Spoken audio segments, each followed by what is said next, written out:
আমরা সাধারণত জানি কোনো শিশু জন্মগ্রহণ করার পর তার জন্ম নিবন্ধন করতে হয় এবং সেই জন্ম নিবন্ধন অনলাইন কপি কিভাবে ডাউনলোড করতে হয় সে সম্পর্কে আজকে ভিডিওতে জানবো। প্রথমে আমাদের যে কোনো একটা ব্রাউজারের ভিতর প্রবেশ করতে হবে।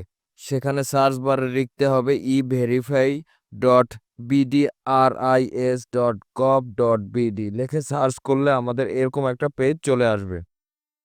এই পেজের প্রথমেই লেখা আছে বার্থ রেজিস্ট্রেশন নাম্বার। সেখানে আমাদের বার্থ রেজিস্টার নাম্বারটা দিয়ে দিতে হবে। অবশ্যই যে যার বার্থ রেজিস্টার নাম্বারটা আছে সেই নাম্বারটা প্রবেশ করাবেন। আমি আমার বার্থ রেজিস্টার নাম্বারটা দিয়ে দিচ্ছি।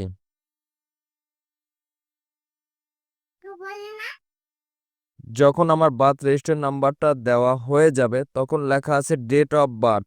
অবশ্যই আমাদের সেই ডেট অফ বার্থটা এখানে বসাতে হবে, আমাদের জন্ম তারিখটা এখানে বসাতে হবে। তাই আমি আমার জন্ম তারিখটা এখানে বসিয়ে দিলাম। আপনি আপনাদের জন্ম তারিখটা বসিয়ে দেন। তার নিচের অংশে একটা ক্যাপচা দেওয়া আছে। সে ক্যাপচাটায় যেটা আসে সে উত্তরটা আমাদের নিচে দিতে হবে। দিস অ্যান্সার ইজ ক্যাপচা, সে অপশনটায় সে আমাদের ক্যাপচা উত্তরটা দিতে হবে। তো এক এক ক্ষেত্রে এক এক রকম ক্যাপচা অ্যান্সার আসতে পারে, সেটা হিসেব করে আপনি আপনাদের অ্যান্সারটা দিয়ে দিবেন। কখনো প্লাজও হতে পারে বা কখনো মাইনাজও হতে পারে, সে অনুযায়ী আপনি আপনাদের অ্যান্সারটা দিয়ে দিবেন। যখন আমাদের অ্যান্সারটা দেওয়া হয়ে যাবে তখন সার্চিং বারে ক্লিক দিলেই আমাদের জন্ম নিবন্ধনটা চলে আসবে। অনলাইন জন্ম নিবন্ধন কপিটা চলে আসবে। তো আমি আমার মতো করে সেটা দেখে প্রিন্ট করে নেব। তো প্রিন্ট করা হলেই হচ্ছে আমি হাতে আমার জন্ম নিবন্ধনটা পেয়ে যাব।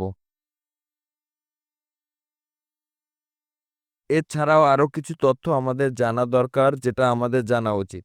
আমরা যখন জন্ম নিবন্ধনের জন্য অনলাইনে সার্চ করব তখন অনেক ক্ষেত্রে জন্ম নিবন্ধন নাম্বারটা দিলেও সে নাম্বার কাউন্ট হয় না বা সে নাম্বারে জন্ম নিবন্ধনটা আসে না। অবশ্যই আমাদের যাচাই করতে হবে বা দেখতে হবে। আমরা এর জন্য প্রথমে উপরের পেজটা একটু পড়ে নেব। এখানে লেখা আছে জন্ম নিবন্ধন তথ্য যাচাইয়ের জন্য 17 অঙ্কের জন্ম নিবন্ধন নম্বর ও জন্ম তারিখ প্রবেশ করান। তো এখানে মনে রাখতে হবে আমাদের যদি অ্যানালগ জন্ম নিবন্ধন নাম্বার থাকে বা অ্যানালগ কোনো কাগজ থাকে সেখানে কিন্তু 17 ডিজিটের কোনো নাম্বার থাকে না, অনেক ক্ষেত্রে থাকতেও পারে। তো এর জন্য আমাদের যে অনলাইন জন্ম নিবন্ধন নাম্বারটা আছে সেটা অবশ্যই 17 ডিজিটের হয়ে থাকে, সেই নাম্বারটা আমরা দেওয়ার চেষ্টা করব। তারপরে নিচে আছে জন্ম তারিখ। অবশ্যই আমাদের সঠিক জন্ম তারিখটা দিতে হবে। সঠিক জন্ম তারিখটা না দিলে কিন্তু সফটওয়্যার ম্যাচ করবে না, যার কারণে আমাদের জন্ম নিবন্ধনটা কিন্তু আমরা পাবো না। তারপর নিচে আছে ক্যাপচা। এই ক্যাপচাটা যে কোনো সংখ্যা আসতে পারে, আমার কোনো কোনো ক্ষেত্রে মাইনাস আসবে, কোনো কোনো ক্ষেত্রে প্লাস আসবে।